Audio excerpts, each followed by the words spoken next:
Welcome to Overdrive AF, the official podcast of Overdrive Fitness. My name is Teddy Gerzon, and I'm joined by Gina Marie Gerzon. What's up? What is up? Looking at the monitor for this podcast, and it looks like I yelled to get started. I guess I'm a little hyped. So You didn't have coffee. I did not have coffee this So- afternoon, no. I don't know. I'm not sure what it is. Maybe it's because my recovery was actually in the green for the first time in like 10 days on my Whoop, according to my Whoop. Your whoop. So, yeah. But, I guess I kind of am hyped about talking about this because when we talk about athletes, it's always referring to high school or college or the youth athletes. But today we're going to talk about getting fast over 40, right? Whoop whoop. Now, to be clear, when we first created the Weekday Warrior program, it was actually first called Weekend Warrior because it was designed for washed up meatheads that still wanted to be somewhat athletic. So the other day, right after class, well, actually, let's backtrack real quick before I get into that. So it was Weekend Warrior, now it's Weekday Warrior because, you know, the demographic of everybody comes in here, very hardworking people, you know, and they need to give their best Monday through Friday to their entire life. Work, home, everything, right? So we designed a program to help adults attack all that while still looking good, feeling good, and moving well, right? Mm-hmm. So, you know, with that being said, we still do have, and we've mentioned it before, we still have a lot of washed up meatheads, former athletes in our program. And one of our warriors last week came up to us after class, and you know, he had told us that he's looking to get faster, right? And I'm like, all right, so, you know, I think he was talking to you first, right? Yes, because he was going over what he used to do. Yes. You want to touch on that before I jump in with the part of the conversation where I spoke to him? Well, he was focused on his rest. He was trying to focus on his rest, which actually was, I think, depleting him. And he was actually working through the reverse of what you really should be doing. And just like I'm sure a lot of us who are listening, and Teddy and I together, as former athletes, even if it was just in high school, the majority of the coaches, and it just goes to show the lack of knowledge, they would run you to the ground and not allow you to recover, really. So running us to the ground and not allowing for that recovery, especially for people who are in very explosive sports, that works totally against them. And all you're doing is, okay, you're building the aerobic system, that foundational system that after a certain amount of time we only need to revisit it a very just once every month roughly. So you know, constantly going and giving minimal amount of rest is the worst thing that you can do. Even if you are training for a marathon, and even if you are training for that half marathon or that Spartan race, or I don't know, any of these other quote unquote aerobically based activities, we're constantly waving through different systems, and we need to train all of those energy systems and all of those stretches of power and strength and endurance and everything like that. So I think he was just going off of maybe something he read, or what his coaches had put him through. Yeah, well, it was something he read. It was things that he read, which is again within that context. It's not necessarily correct. It's what is the goal of that article, or what is the goal of what that person is writing about, or that coach is writing about. And unfortunately, we're brainwashed in a sense by all of the bad things that were done to us by these coaches, who a lot of them didn't really know what the F they were doing. It's pretty sad, actually. And some of them are still practicing these horrible methods to this day. So they're not making these athletes any better. And that unfortunately, it follows you along through life, and you continue to practice these horrible things instead of actually learning from the right people. So as he was talking about how I'm doing all these sprints, and I'm doing hill sprints, and I just walk down the hill or I just walk back, and that's my rest, which is not a bad thing necessarily, but what is the goal is, and that's where Teddy came in and said, well, your goal is getting faster, right? You want to get faster? And go ahead. Yeah, so, I'd ask him, what are you doing, right? And, he said he was going to a local school. The parking lot was roughly 50 yards long, the stretch that he was sprinting, and, don't get me wrong, it wasn't entirely wrong. So the fact that he said he would run a sprint and then walk back as his rest, great. That's awesome. Running 50 yards repeatedly, I wouldn't even have any of our high school and college athletes do that, right? Because that doesn't make you faster, okay? If it doesn't make you faster for the sports that most people play, right? If you're talking about sprinting and track, that's different. Right? The 60, the 100, the 200, the 400, stuff like that, right? But for most sports, when are you ever going to run 40, 50, 60 yards repeatedly? You're not, right? So in order to get faster, and that little interruption brought to you by Berjol. He was chasing after a cat named Macy Gray, who, if you saw me dip off camera real quick before, that's what I was doing. I was letting her in because, she's a pretty girl, and her looks have gotten her this far in life, so I reward her by allowing her to hang out at Overdrive, and we spoil her in treats. Well, she was sitting nicely outside the door. She was. She's a stripper. You're allowed to look at her. You're not allowed to touch her. Well, it's taken us... We've been here 8 years. It's taken us, I think, 6 of those years to actually get our hands on her. Yeah, she'll let you cop a feel if you pay her in treats. Yeah. So. Lay down, Brush. All right. But, this member in particular, Brush, can you sit? He's finding the perfect spot. Lay down, Brush.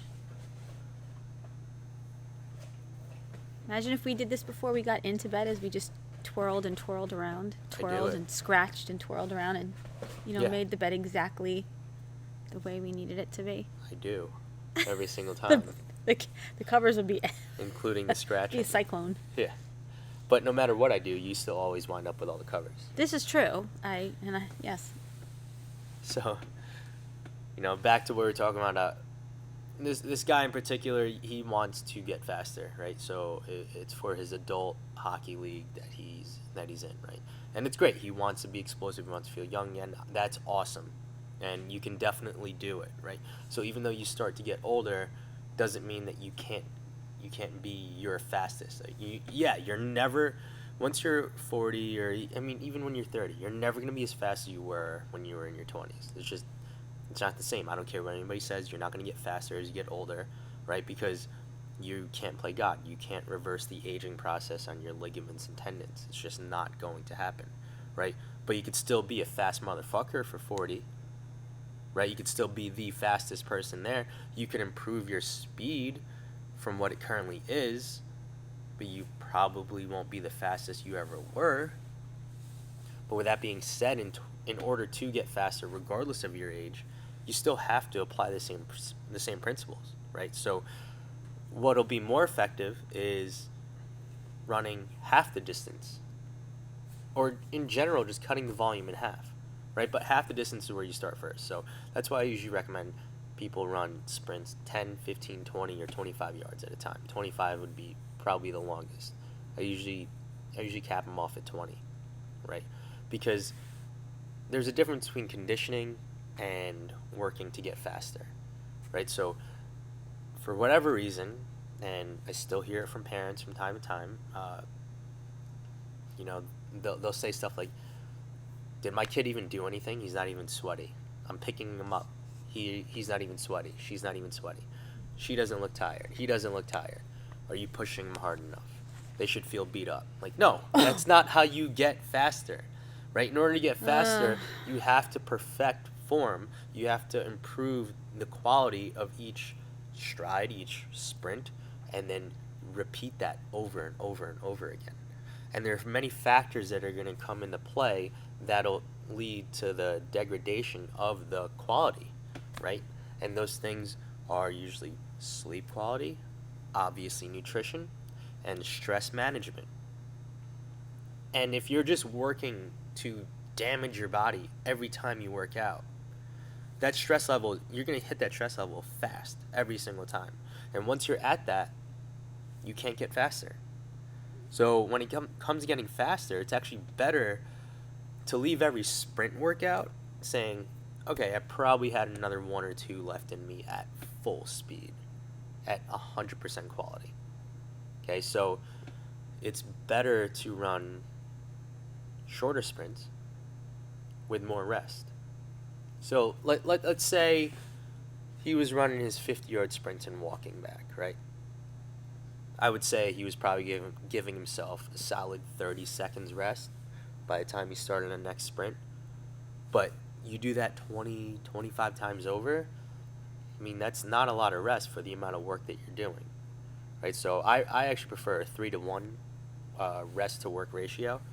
So if you were going to run a 50, when I have football players in here working on their 40s, right? And let me be real right here. We rarely ever run an actual 40-yard dash to get them faster for a 40. We run a lot of 10s and 20s and 10-yard flies, and that's it. So a 10-yard dash, a 20-yard dash, and a 10-yard fly. And if you're not sure what a 10-yard fly is, you basically get a head start to reach full speed, and then we time you in a 10-yard window, and that's it. Okay, so most people suck coming out of the gate, but once they hit full speed, they're super fast. So we time different parts of the 40, right? Now, let's say, we're just going to throw numbers out there to make it easy. Let's say you ran your 40 yards, okay? And it took you 5 seconds, all right? So obviously, that's not elite NFL level unless, of course, you're like 6'8", 300 pounds, and you ran a 5 flat. That would be amazing, right? But let's say you ran 5 seconds, right? That was crazy fast. I want you to rest at least a minute right there, right? So yeah, your 3-to-1 ratio, even a 4-to-1 would put you at 15, 20 seconds, right? But I would do that, like, we keep that rest to work ratio when it's conditioning and you're running at sub max. Now 5 seconds is super fast. It's super fast. Okay. So to put it simply, if you're gonna run a 40 or 50-yard sprint, you should be resting 1.5 minutes to 2 minutes, especially if you're over 40 years old. Yeah, if you're over 30 years old, right? Because I'd rather you get in, or not even I'd rather, it is more beneficial to an athlete, young or old, to get more quality sprints in with the proper amount of rest as opposed to getting a ton of shitty sprints in, right? So it's better to get in that workout 10 awesome sprints because you were resting 2 to 3 minutes in between each one, as opposed to running 50 and 45 of them sucked balls because you weren't resting properly, right? So, I mean, I think that's enough right there just to leave it, but I guess we could elaborate even more. But the number one thing is when you're trying to get faster, the amount of rest you take between these all-out sprints, that's the most important thing you need to focus on. And believe it or not, you actually need way more rest than you possibly think, right? If you're not, and if you don't really think it's true or believe it, time yourself. I don't even care if you just have a stopwatch in your hand and you're hand timing yourself, right? If you do those short rest periods, you're gonna see those times drop. I guarantee it. I guarantee it. And it's not even something I made up, right? So Hashtag science. we're talking about a sports scientist from the Soviet Union that discovered this shit, and their literature somehow made it across fucking enemy borders into our hands. Spies. Yeah. But for the sake of the Cold War, it took us like 30, 40 years to figure the shit out. Right? Well, because the United States was too busy trying to do the opposite of what the Soviet Yeah. Union at the time was doing. Focus on aerobic capacity. Yeah, we're going to do the opposite. If that's what they're doing, we're going to do the opposite of that. Yeah. Even though it was right. Mm-hmm. So it was stupid.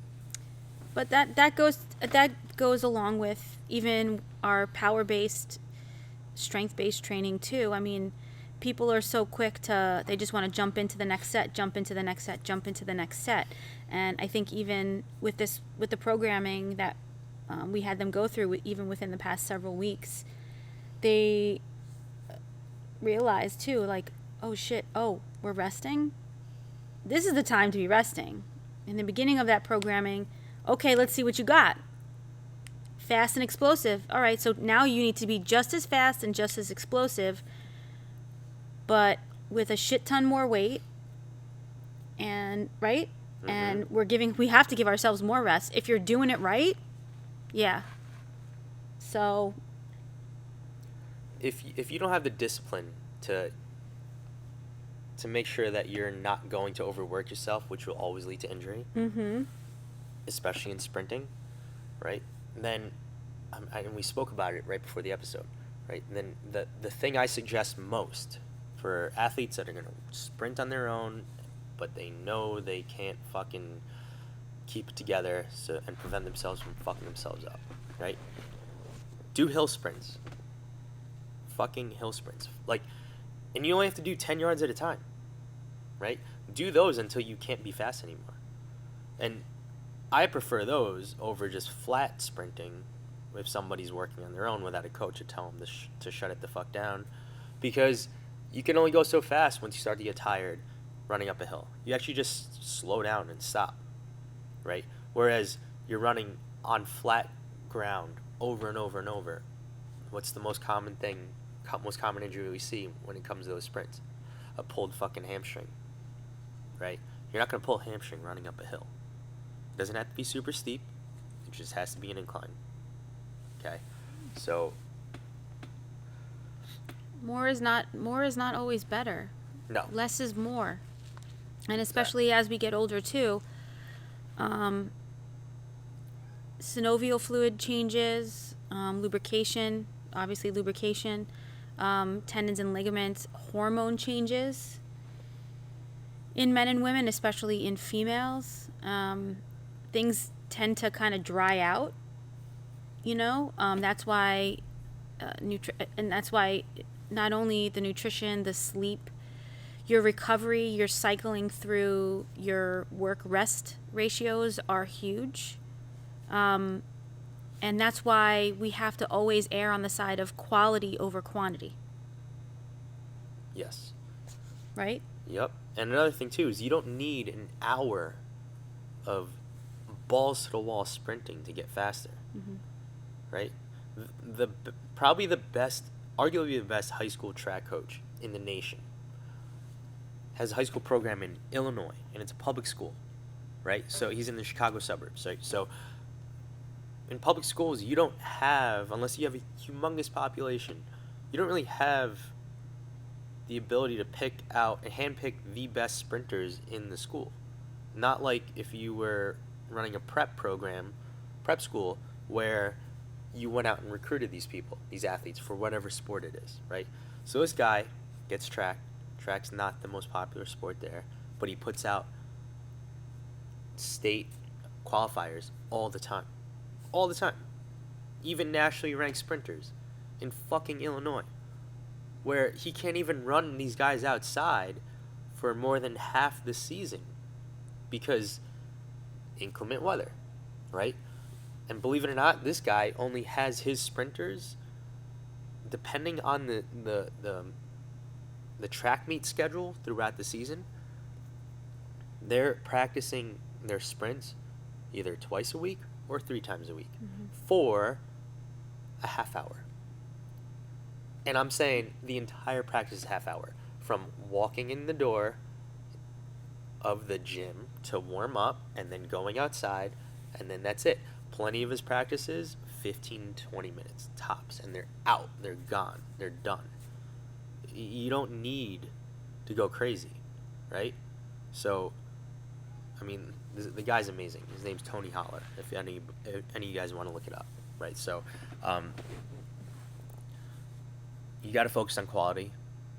You have to focus on your rest. And then the obvious things, right? So you're not going to get faster if you're eating like shit all the fucking time. You're definitely not going to be faster if you're never eating carbs. Right. And just don't be an asshole. So you want to get faster? Sleep better, rest more, don't be an asshole. Eat your carbs. Eat those fucking carbs. Quality. Yeah. And don't even give them the argument like, oh, well, I'll do paleo because the caveman didn't have any carbs and they were running all day. It's like, no, yeah. they actually weren't, though. But even still, if you were to chase your prey all day, you're not sprinting 100% effort all fucking day. All you're doing is just trying to wait till your prey gets so tired that they give up and quit, and then you come in and you throw your stupid fucking spear at it. Right? I mean, that's what the animals do in the fucking wild. Right? They just stalk their prey until they get so exhausted, and they go in when they're tired and weak. Boom. So that argument of these hunter-gatherers for you to not want to eat carbs, it's fucking horseshit. It's stupid. Because I guarantee you put a fucking Oreo in front of a caveman, he's gonna eat it. So like, I don't want to hear this bullshit about like paleo. Well, but whatever, I digress. I'm pretty amped for not having much caffeine today.